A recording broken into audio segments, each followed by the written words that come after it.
നമസ്കാരം. പൊന്നുവിനെ കുറേ ദിവസമായിട്ട് അങ്ങോട്ടും ഇങ്ങോട്ടൊക്കെ ഓട്ടം വരുന്നു. അപ്പോൾ അതൊക്കെ കാരണമാണ് വീഡിയോസ് ഇടാനും. കുറേ വീഡിയോസൊക്കെ ഉണ്ട്, പക്ഷേ തലയുമില്ല വാലുമില്ല, എഡിറ്റ് ചെയ്യാനും സമയമില്ല, ഇതാക്കാനും ഇല്ല. അങ്ങനെ അങ്ങോട്ടും ഇങ്ങോട്ടൊക്കെ ഓട്ടം എടുക്കും. അതൊക്കെ കഴിഞ്ഞിട്ടിപ്പം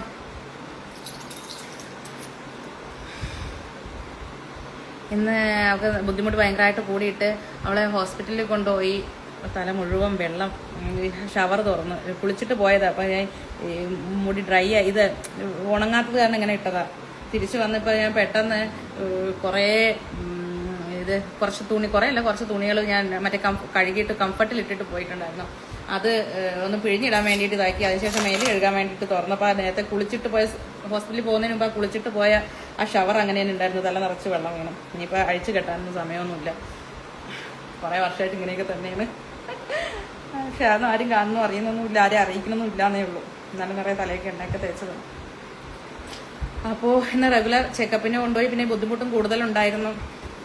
അപ്പോഴത്തേക്കും പെട്ടെന്ന് അഡ്മിറ്റ് ചെയ്യണമെന്ന് പറഞ്ഞാൽ നമ്മൾ സാധാരണ എല്ലാ ദിവസവും പോകുമ്പോൾ പോയതായിരുന്നു. പെട്ടെന്ന് അഡ്മിറ്റ് ചെയ്യണമെന്ന് പറഞ്ഞപ്പോൾ ആകെ അങ്ങ് വല്ലാണ്ട് അങ്ങ് ഇതായിപ്പോയി, പാനിക്കായിപ്പോയി. ഓൾറെഡി എനിക്ക് എന്താ പറയുക, ആങ്സൈറ്റി, ഡിപ്രഷൻ തൊട്ട് പല കാര്യങ്ങളും ഉണ്ട്, BP ഹൈ അങ്ങനെയൊക്കെ ഉണ്ട്.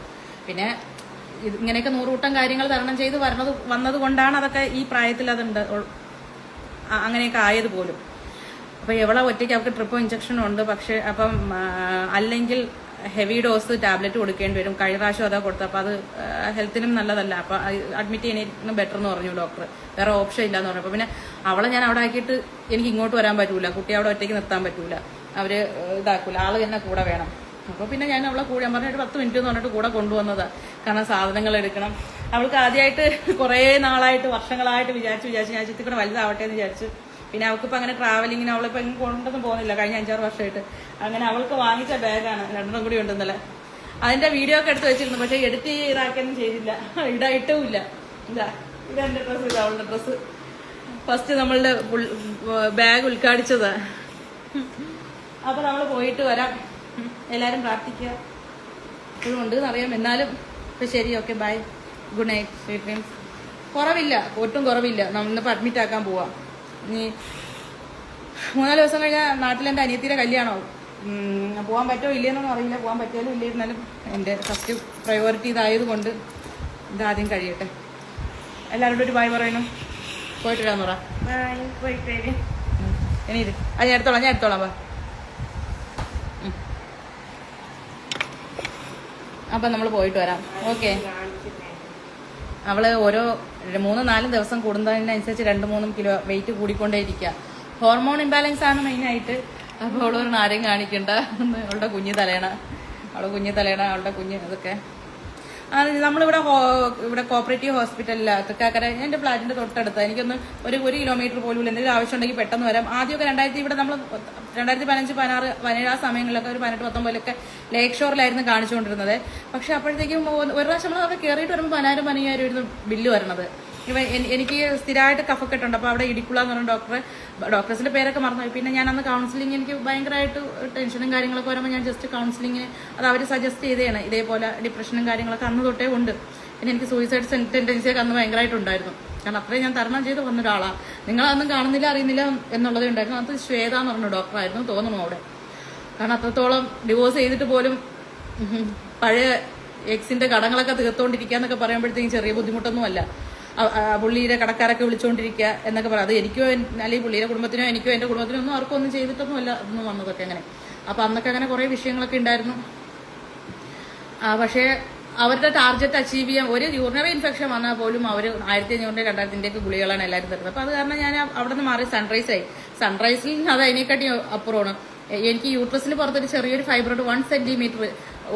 എനിക്ക് പീരിയഡ്സ് റെഗുലർ എന്നുള്ള 28 സർക്കിളാണ്. 28 സർക്കിൾ എന്ന് പറഞ്ഞാൽ ഒരു പെണ്ണിന്റെ 80% ബോഡിയിലെ കറക്റ്റ് പൂർണ്ണമായിട്ടും ഉള്ള എന്ന് വെച്ചാൽ സാധാരണ നോർമൽ ഒരു പെണ്ണിന്റെ സാധാരണ ആദ്യമായിട്ട് പീരിയഡ്സ് ആവുന്ന തൊട്ടുള്ള പെണ്ണിന്റെ കണക്കുള്ള എല്ലാ.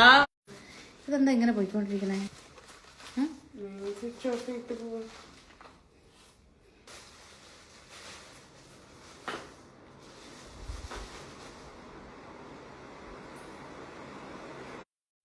അപ്പൊ എനിക്ക് ജസ്റ്റ് ഞാൻ ഈ ചെറുതായിട്ട് എനിക്ക് ഇവിടെ ഒരു പെയിൻ വന്നപ്പോൾ അതൊരു ഫാറ്റി ലിവർ ഫസ്റ്റ് ഗ്രേഡിൻ്റെതാണ്.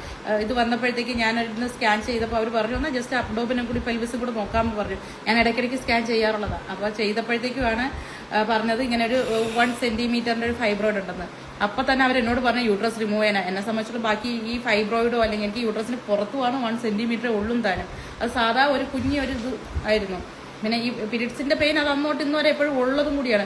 അപ്പോൾ എന്ന് വെച്ചാൽ 2 ലക്ഷം രൂപയാണ് ആ സർജറിക്ക് വരുന്നത്. യൂട്രസ് മൊത്തത്തിൽ ഈ പ്രായത്തിൽ യൂട്രസ് മൊത്തത്തിൽ 35 ആവുന്നതിന് മുമ്പ് യൂട്രസ് മൊത്തത്തിൽ എടുത്ത് കളയുക എന്ന് പറയുമ്പോൾ എന്നെ സംബന്ധിച്ചുള്ള ഞാനൊരു ലൈഫിലോട്ട് കടന്നിട്ട് പോലുമില്ല. എന്നെ സംബന്ധിച്ച് എനിക്ക് ഈ ഒരു കുഞ്ഞിനെ കിട്ടി ഇത്രയും പ്രാരാബ്ധമായിട്ട് ഇതാക്കി എന്നുള്ള എന്നെ സംബന്ധിച്ചുള്ള ഒരു ഫാമിലി ലൈഫ് ഉണ്ടായിരുന്നില്ല. എന്നെ സംബന്ധിച്ചിടത്തോളം ഒരു എന്താ പറയാ ജീവിതം എന്ന് പറയുന്നത് ഒരു ഞാൻ മറ്റുള്ളവർ എന്താണെന്നറിയില്ല. ഞാൻ ചിന്തിക്കണേന്ന് വെച്ച് കഴിഞ്ഞാൽ കല്യാണം, കുട്ടി, കുടുംബം, ഫാമിലി, ഹസ്ബൻഡ് അതൊക്കെ ഉൾപ്പെടുന്ന ഒരു കുടുംബമാണ്. ആ കുടുംബത്തിന് വേണ്ടിയിട്ട് നമ്മളൊരു ഫ്യുവൽ എന്നുള്ള രീതിയിലാണ് നമ്മൾ കഷ്ടപ്പെടുന്നതും വീട് വയ്ക്കുന്നതോ കാറ് മേടിക്കുന്നതോ ഒക്കെ അവർ കുടുംബത്തിന്റെ സന്തോഷത്തിന് വേണ്ടിയിട്ട് ചിന്തിക്കുന്ന ഒരാളാണ് ഞാൻ. മറ്റുള്ളവർ എനിക്കറിയില്ല. അപ്പൊ അങ്ങനെ ഒരു കുടുംബജീവിതം ഞാൻ ഇതുവരെ സ്റ്റാർട്ട് ചെയ്തിട്ടില്ല. ഒരു +2 കഴിഞ്ഞോണ്ട് ഒരു കുഞ്ഞിനെ എനിക്ക് കിട്ടി എന്നുള്ളതല്ലാതെ ആ കുഞ്ഞിനെ കിട്ടാൻ വേണ്ടി മാത്രം ഒരു കല്യാണം ഉണ്ടായിരുന്നു എന്നുള്ളതല്ല. അതിലപ്പുറം എനിക്കൊന്നും, അത് പുള്ളിക്കും അറിയാം എനിക്കും അറിയാം, അതിലപ്പുറം ഒരു ബന്ധം അതിലുണ്ടായിരുന്നു ഇല്ല എന്നുള്ളത്. കുറെ കഷ്ടകാലങ്ങളും ദുരിതങ്ങളും അല്ലാതെ. അപ്പൊ എൻ്റെ അടുത്ത് പെട്ടെന്ന് കാരണം എനിക്കിനി ഒരു കല്യാണം കഴിക്കണം, എനിക്കൊരു നല്ലൊരാളെ കിട്ടിക്കഴിഞ്ഞാൽ എന്തായാലും എന്നെ മനസ്സിലാക്കുന്ന ഒരാളെ കിട്ടിയ കല്യാണം കഴിയും, എനിക്ക് കുഞ്ഞൊക്കെ വേണ്ടതാ. അപ്പോഴത്തേക്കും ഒരു കാര്യവും ഇല്ലാതെ യൂട്രസ് എടുത്ത് കളയാൻ പറഞ്ഞതാണ് ഈ സൺറൈസിൽ. അത് അവരുടെ ബിസിനസ്സാണ്. അപ്പോഴാണ് ഞാൻ ഒരുപാട് പേരോട് പറഞ്ഞു ഇവിടെ കോപ്പറേറ്റീവിലൊന്ന് കാണിച്ചു നോക്കെ. അങ്ങനെ അവിടെ പോയപ്പോൾ അവർ പറഞ്ഞു ഒരു കുഴപ്പമില്ല, 6 മാസം കൂടുമ്പോൾ ഒന്ന് ടെസ്റ്റ് ചെയ്താൽ മതി, ചെക്കപ്പ് ചെയ്താൽ മതി, വേറെ ഒരു കുഴപ്പമില്ല. ഇപ്പം ഞാൻ കാണുന്നു കോട്ടക്കൽ മിംസിൽ അതിൻ്റെ നല്ല യൂട്രസ് റിമൂവ് ചെയ്താൽ നല്ലോണം ശ്രദ്ധിക്കുന്നു, ക്യാൻസർ വരാൻ സാധ്യതയുണ്ട്. എൻ്റെ മോന് വന്നിട്ടുണ്ട് കേട്ടോ, എൻ്റെ മാമിന് വന്നിട്ടുണ്ടല്ലോ യൂട്രസ്. എൻ്റെ റൈഡ് എനിക്ക് അങ്ങനത്തെ ഒരു പ്രശ്നവും ഇല്ല. ഒരു ചെറിയ 1 സെന്റിമീറ്റർ ഉണ്ട്, ഒരു കുഞ്ഞ് ഫൈബ്രോയിഡ് അല്ലാതെ എനിക്ക് യാതൊരു വിഷയമില്ല. PCOD ഇല്ല, തൈറോയിഡ് ഇല്ല, PCOS ഇല്ല, വേറെ ഒരു സാധനവും എന്നെ സംബന്ധിച്ചിടത്തില്ല. ഹോർമോൺ ഇംബാലൻസ് ഇല്ല, വൈറ്റമിൻ D കുറവില്ല. എനിക്ക് ഒരു തരത്തിലുള്ള എന്ന് വെച്ച് കഴിഞ്ഞാൽ നമ്മളിപ്പോൾ 10, 20, 30, 35 വയസ്സുള്ള സാധാരണ എന്ന് വെച്ചാൽ 20, 25 വയസ്സുള്ള സാധാരണ എല്ലാവരെയും പോലെ തന്നെ 30 വയസ്സ് കഴിഞ്ഞാൽ എനിക്കും എൻ്റെ ബോഡിയിൽ ഇത് എനിക്ക് ഒരു തരത്തിലുള്ള ഒരു ബുദ്ധിമുട്ടും ഇല്ല. ഒരു രീതിയിലുള്ള സാധാരണ പെൺകുട്ടികൾക്ക് ഉണ്ടാവുന്ന തരത്തിലുള്ളതോ അല്ലെ ഇതാവുന്ന ഒരു പ്രോബ്ലവും എനിക്കില്ല. അപ്പോൾ എൻ്റെ അടുത്ത് യൂട്രസ് എടുത്ത് കളയാൻ പറഞ്ഞു. അപ്പോൾ നമ്മൾ കുറേ എൻക്വയറി നടത്തിയപ്പോഴത്തേക്കും ഇവിടുത്തെ ഡോക്ടറെ കാണാൻ പറഞ്ഞു. അങ്ങനെയാണ് ഞാൻ ഇവിടെ വന്നപ്പോഴത്തേക്കും പുള്ളിക്കാർ നല്ല ഇതായിരുന്നു. അതുപോലെ തന്നെ ENT ആണെങ്കിലും മോൾക്ക് ശ്വാസം കിട്ടാതെ ഭയങ്കര ബുദ്ധിമുട്ടൊക്കെ ആയി, അവൾ ശ്വാസം കിട്ടാതെ പെടഞ്ഞു ആയെന്ന് പറയുമ്പോഴത്തേക്ക് വന്ന് ഇപ്പോൾ ഈ ഒരാഴ്ച മുമ്പൊക്കെ ഇതൊക്കെ. അപ്പോഴൊക്കെ ഞാൻ എടുത്തോണ്ട് ഓടിയത് അങ്ങോട്ടാണ്. ഒരു കുഴപ്പമില്ല, എല്ലാം കൊണ്ടും അല്ല. അവർക്ക് പിന്നെ ടാർഗറ്റ് അച്ചീവ് ചെയ്യുന്നാലും പുറത്തുനിന്ന് 450 രൂപ ടാബ്ലറ്റ് അവിടെ 650 രൂപയുണ്ട്, അത് വേറെ കാര്യം. പിന്നെ പുറത്തെനിക്കണം 300, 350 കൺസൾട്ടിങ് ഫീസുള്ള, ഇവിടെ 200, 210 ആണെന്ന് തോന്നുന്നു. അപ്പോൾ പിന്നെ ഇപ്പം ഞാൻ ചോദിച്ചപ്പോഴത്തേക്ക് റൂമിന് വരുമ്പോഴത്തേക്കും 2000 ആണ്. ബാക്കി ഹോസ്പിറ്റലിലെ റൂമിൻ്റെ ഒന്നും എനിക്ക് അറിയത്തില്ല. ഇവിടെ ചോദിച്ചപ്പോൾ ഞാൻ അഡ്മിറ്റ് ചെയ്യണമെന്ന് പറഞ്ഞപ്പോൾ ഞാൻ ചോദിച്ചു റൂമിന് എന്താ റേറ്റ് എന്ന് ചോദിച്ചപ്പോൾ അവർ പറഞ്ഞു 2000 ആണ് എന്നുള്ളത്. അങ്ങനെ ആയുർവേദ ഹോമിയോ നോക്കാൻ പറ്റിയ സ്റ്റേജിലല്ല എൻ്റെ മാഷ. ഇപ്പം അതൊന്നും ചെയ്യാൻ പറ്റുന്ന ഇതിലല്ല. നമ്മൾ അഡ്മിറ്റ് ആവാൻ പോവാ. അപ്പം അതിന് മുമ്പേ തിരിച്ചു വരുമ്പോൾ സന്തോഷമാണോ ഒതുക്കണമെന്നൊന്നും അറിയത്തില്ലല്ലോ. അപ്പോൾ ഒന്ന് എല്ലാവരോടും ഒന്ന് യാത്ര പറഞ്ഞിട്ട് പോകാമെന്ന് വിചാരിച്ചു. Okay bye. ആരും ആവശ്യമില്ലാതെ വിളിച്ചിട്ടും, കാരണം എനിക്ക് വൈഫൈ ഇല്ല, ആകെ ഒരു കുത്തിത്തിരി നെറ്റായിരിക്കും ഉണ്ടാവുക. വിളിച്ചിട്ട് ഇൻബോക്സിലൊന്നും വന്നിട്ട് എന്തെങ്കിലും ഉണ്ടെങ്കിൽ എനിക്ക് കമന്റ് ബോക്സിൽ ഇട്ടാൽ ഞാൻ എപ്പോഴെങ്കിലും ഓപ്പൺ ചെയ്യുമ്പോൾ കാണും. അപ്പോൾ വെറുതെ വന്നിട്ട് ഇൻബോക്സിൽ കോൾ ഇതാക്കിയെന്ന് ചെയ്ത് ഡിസ്റ്റർബ് ചെയ്യരുത്. ഓക്കെ, നമ്മൾ പോയിട്ട് വരട്ടെ. ഒരു ബൈ പറഞ്ഞു, നമുക്ക് പോയിട്ട് 8ാമത്തെ ബായ നമ്മൾ പോയിട്ട്